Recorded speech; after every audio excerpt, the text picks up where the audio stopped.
Il y a 3 événements du Seigneur. Le premier dans la chair, le second dans l'âme, le troisième par le jugement. Le premier eut lieu au milieu de la nuit, suivant ces paroles de l'Évangile. Au milieu de la nuit, un cri s'est fait entendre. Voici l'époux. Matthieu 25, 6. Et ce premier avènement est déjà passé, car le Christ a été vu sur la terre et a conversé avec les hommes. Nous sommes présentement dans le second avènement, pourvu toutefois que nous soyons tels qu'il puisse ainsi venir à nous.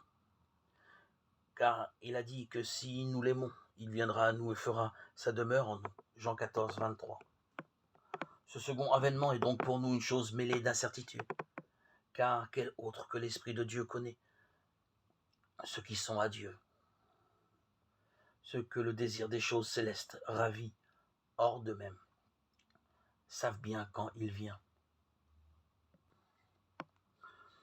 Cependant, ils ne savent pas d'où il vient ni où il va. Jean 3, 8. Quant au troisième avènement, il est très certain qu'il aura lieu, très incertain quand il aura lieu, puisqu'il n'est rien de plus certain que la mort, et rien de plus incertain que le jour de la mort. Au moment où l'on parlera de paix et de sécurité, dit le sage, c'est alors que la mort apparaîtra soudain